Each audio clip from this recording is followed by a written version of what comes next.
Olá.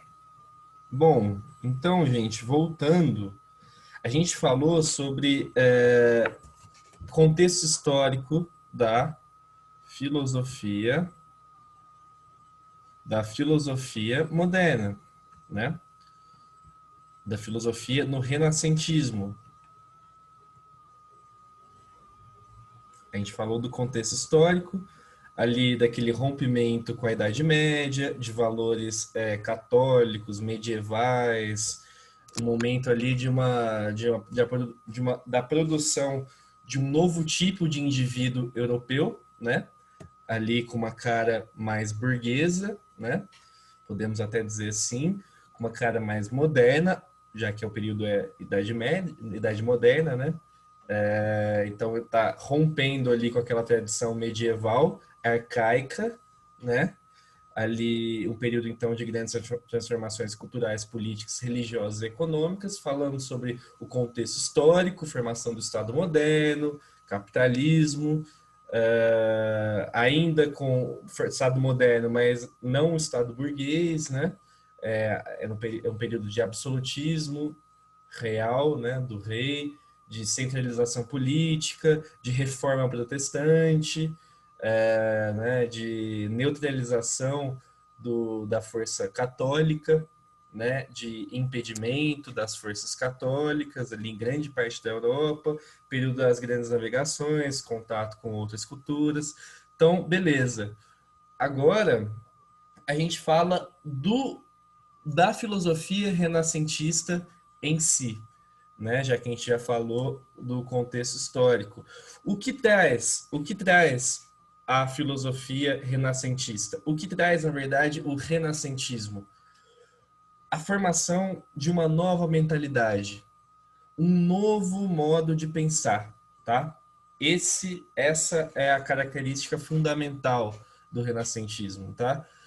Isso a gente vê nas artes, né, com Da Vinci, a gente vê nas revoluções científicas, né? Século XVII, XVI, né? Copérnico, grandes cientistas, né? Newton, Galileu Galilei. Então, esses caras fazem parte do renascentismo, tá? Não dá para eu passar ali métodos, os filósofos, os cientistas. Então, vou passar de uma maneira bem superficial o pensamento, as características do pensamento moderno renascentista, tá? Que vai obviamente formular essa nova filosofia renascentista, tá? Essas características do pensamento moderno renascentista. Vou falar sobre isso para falar sobre Maquiavel depois, que eu acho importante, acho legal, né? Acho falar de política um pouco. Vou falar sobre o modo de pensar do renascentismo, do pensamento moderno e depois de Maquiavel. Então, quais são as grandes características do pensamento moderno? Primeiro, o antropocentrismo. A gente não falou que a Idade Média era o momento do homem ser submisso às vontades de Deus, né?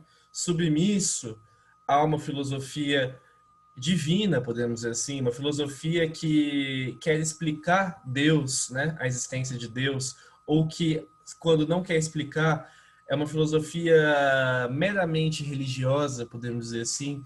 Aqui, o antropocentrismo, essa nova maneira de se pensar, né, na Idade Moderna, o indivíduo moderno coloca a si próprio no centro dos interesses e decisões, tá?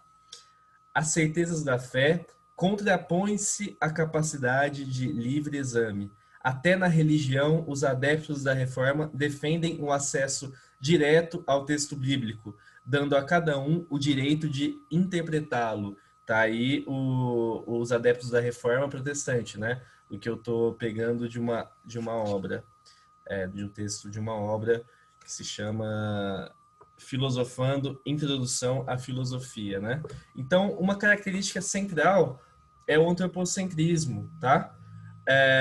Tem aqui traços daquela racionalidade daquela racionalidade da Grécia Antiga, né, da filosofia clássica, né, que começa com Sócrates, né, de colocar o homem no centro das questões, né? A Idade Média não, ele colocava Deus no centro das questões, tá? Aqui a gente coloca o homem, então é um rompimento com aquela visão arcaica da Idade Média, de uma filosofia meramente religiosa, né, católica, mais necessariamente. Então, antropocentrismo, lembrando que antro vem de homem, né? Centrismo, homem no centro das questões. Segundo lugar, racionalismo. E aqui eu estou falando de racionalismo não no sentido estrito, estou falando no sentido lato, no sentido amplo, de racionalidade mesmo, porque existe corrente filosófica que se chama racionalismo, né? Eu posso até falar daqui a pouco, mas aqui eu estou falando de racionalidade, no sentido amplo mesmo. O poder exclusivo da razão de discernir, distinguir e comparar opôs-se ao critério da fé e da revelação, critérios que eram característicos da Idade Média, né? A atitude polêmica perante a tradição revela a recusa do dogmatismo. A atitude polêmica perante a tradição revela a recusa do dogmatismo. Essa parte está muito, tá muito relacionada com o item 5 aqui que eu coloquei, tá? De que é recusar o dogmatismo, duvidar das coisas, tá? Discernir, distinguir, comparar, refletir, pensar, questionar, tá? Nesse sentido, essa é uma nova capacidade de pensamento que o renascentismo e sua filosofia trazem, entendem? Saber ativo, que pode ser representado por essa expressão que vem do latim, né? Sapere aude, que ficou conhecido com Kant, né? Grande filósofo também moderno. O saber adquirido devido à aliança entre a ciência e a técnica deve voltar à realidade para transformá-la, né? E também o sapere aude significa ousar saber, né? É ousar compreender, ter coragem para compreender. Não é colocar qualquer fato, qualquer fenômeno físico, social que seja, como obra divina, como obra de Deus. Não, a gente tem que ousar saber, né?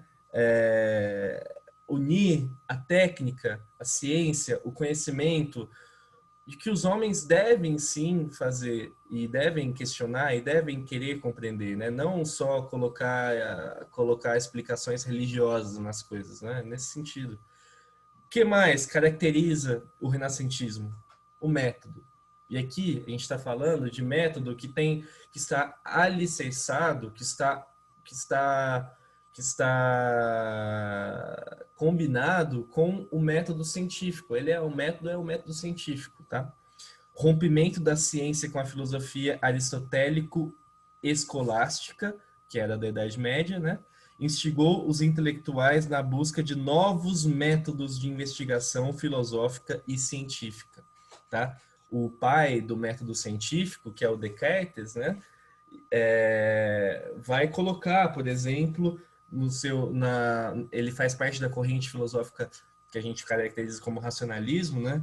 Ele vai colocar que a razão ela é inata, a racionalidade existe igualmente distribuída em todos os seres humanos e que isso decorre do mal e que o erro decorre do mau uso da razão, né? O Descartes fala isso.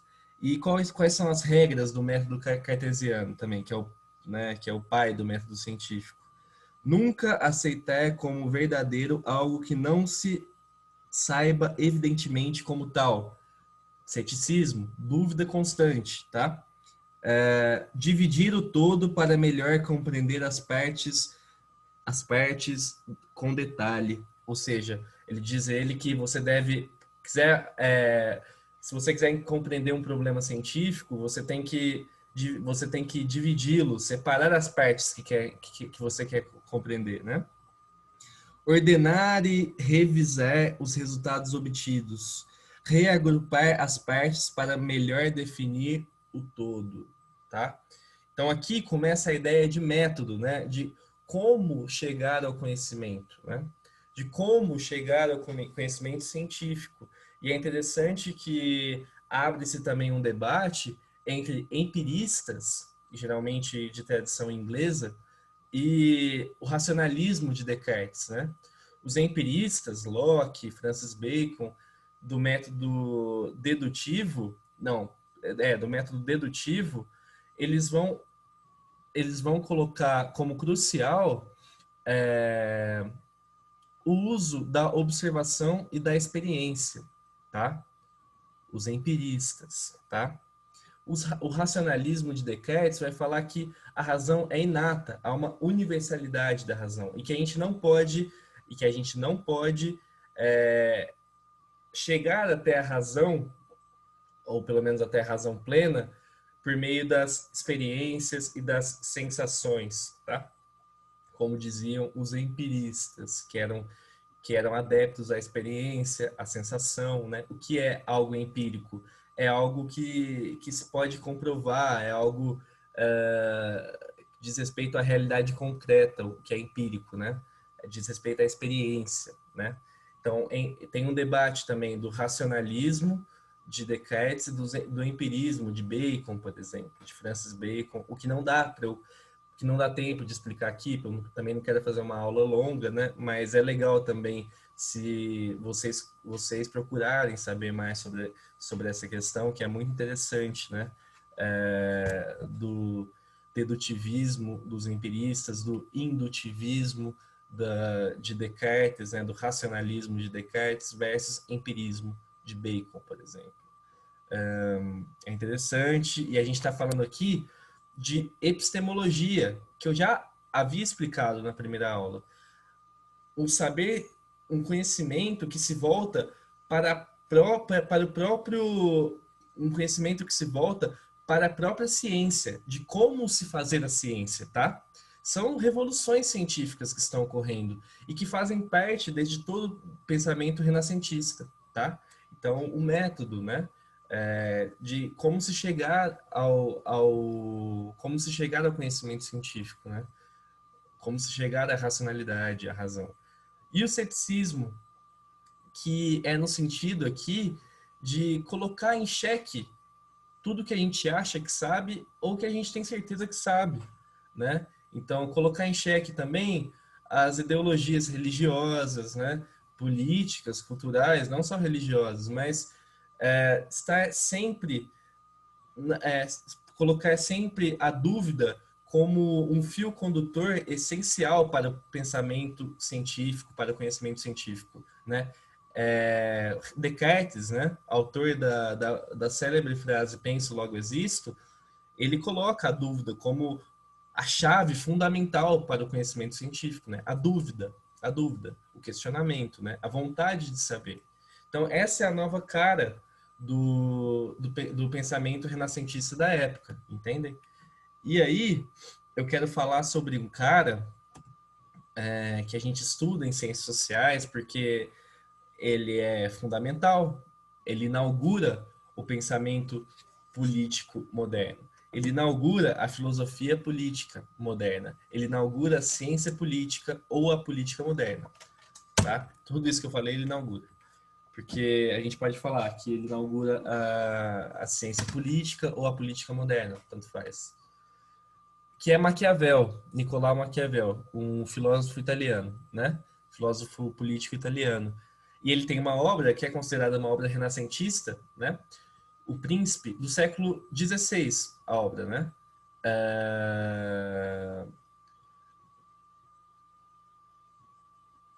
É uma obra, essa obra sim vai inaugurar a ciência política ou a política moderna, tá?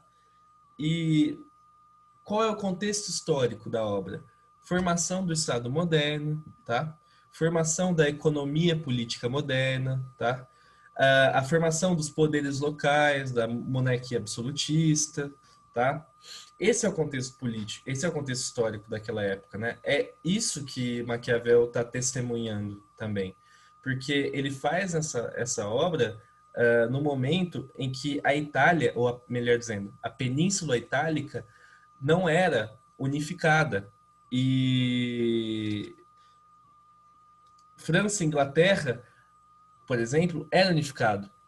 Existiam monarquias absolutistas. Então, o que ele vai pensar? Bom, a Península Itálica existia monarquias absolutistas na França e na Inglaterra, estou querendo dizer, né? Porque a Península Itálica não existia, porque era um lugar, era um centro político fragmentado, tá?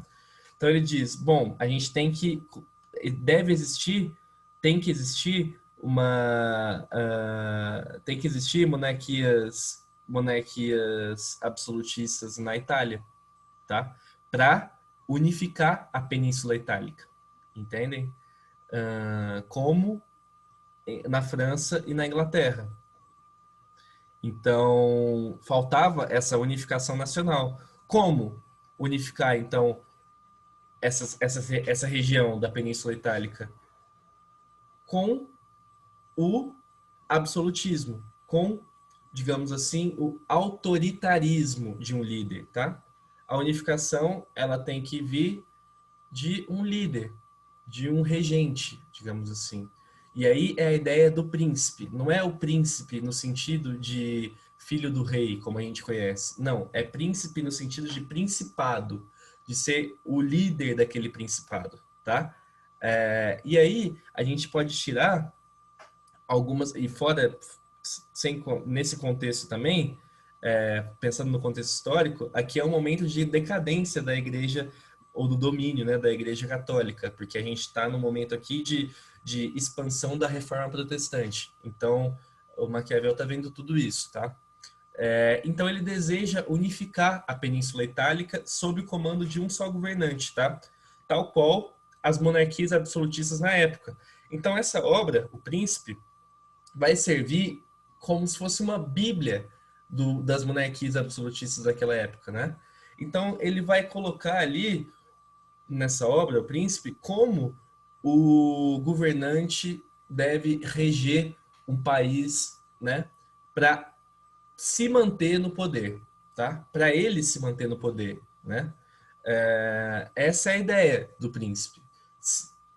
Então, quais são as características fundamentais da filosofia política de Maquiavel? Primeiro, o realismo político. Aqui a gente fala da política fria e crua, tá? É a política como ela é e não como ela deveria ser. Não como faziam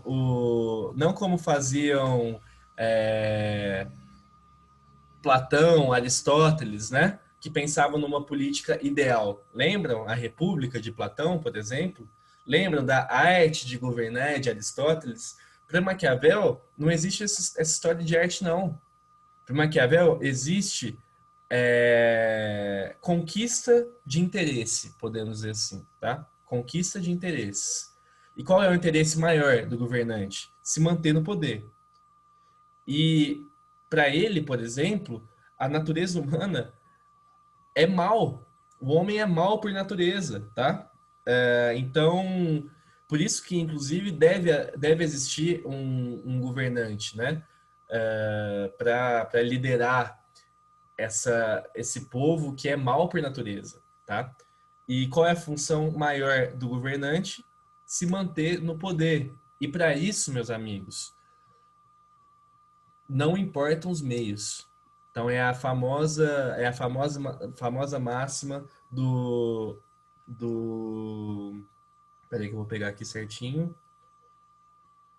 É a famosa máxima dos fins que justificam os meios, né? Qual é o fim? Conquistar e se manter no poder. Quais são os meios? Aí vale tudo, entendeu? Roubar, matar, mentir, trair e por aí vai. Então, é um realismo político nesse sentido, entendem? É um realismo político nesse sentido. Então, diz Maquiavel que, para não perder o poder, o príncipe deve ser estimado pelos súditos. Súditos é aqueles que obedecem, né? O povo, tá? O rei é o soberano. Súdito é aqueles que obedecem. Para não perder o poder, o príncipe deve ser estimado pelos súditos, devendo estimular as suas livres atividades, tá? Teoria do bem governar. Por outro lado, o príncipe deve ser temido, cruel e não tolerante em demasia. Então, é aqui também que ele vai surgir com a ideia de virtude e fortuna, que são dois atributos essenciais para que um líder, um político, continue no poder. Virtude é essa habilidade de exercer o poder político, tá? O, o rei, ele deve ser temido, deve ser respeitado, tá? Uh, não sendo respeitado, deverá ser temido, né? Ele coloca essas coisas, né? Ele não sendo amado, deverá ser temido, entendem?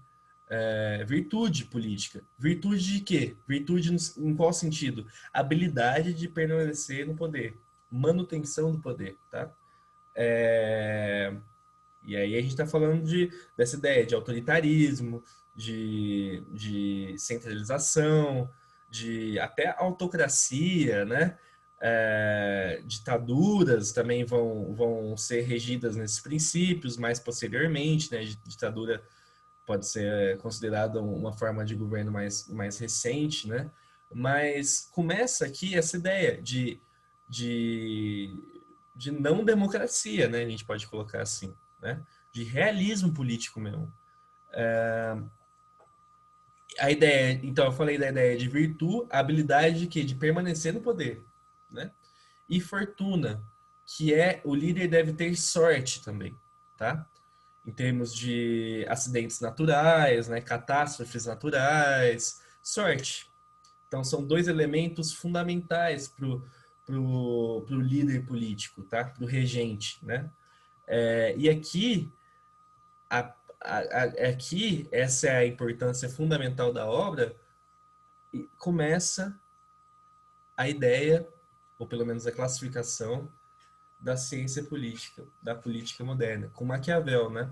E é um tipo de modo de enxergar a política totalmente diferente daquele modo idealista, aristotélico, platônico, né?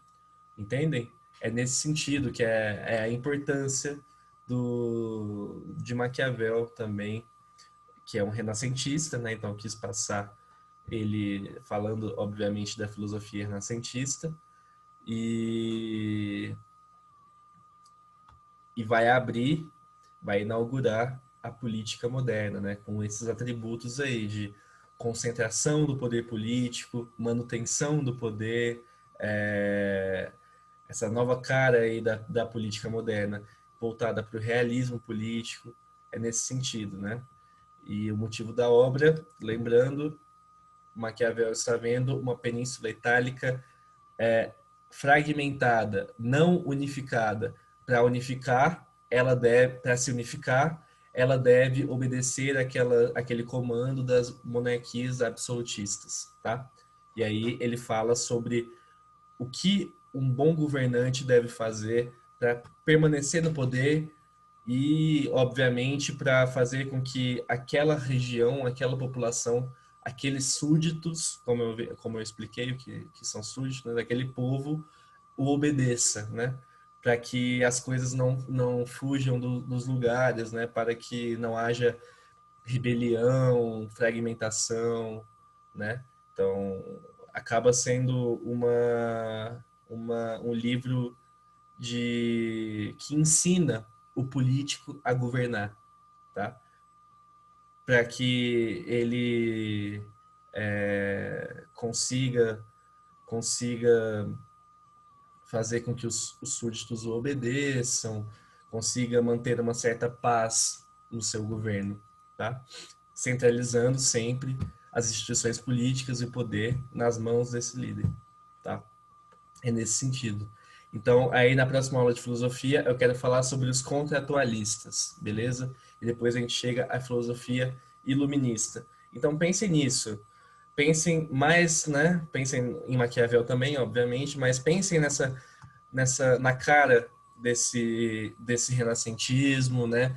Desse pensamento moderno e nos autores que eu citei e que eu não pude falar sobre, né? Discorrer sobre, Descartes é importante, penso que Kant também é importante, pesquisem na internet, né, que é uma ferramenta muito boa para pesquisar esses assuntos também, ver a vida dos autores, entender a época que eles estavam inseridos, né, compreender alguns conceitos, né, que infelizmente não dá tempo de passar duas com uma aula de filosofia e sociologia por semana. Mas é nesse sentido que eu queria terminar minha exposição. Espero que estejam gostando. Se estiver ruim, se tiver algum problema, podem me falar comigo, podem me procurar. Abraço a todos.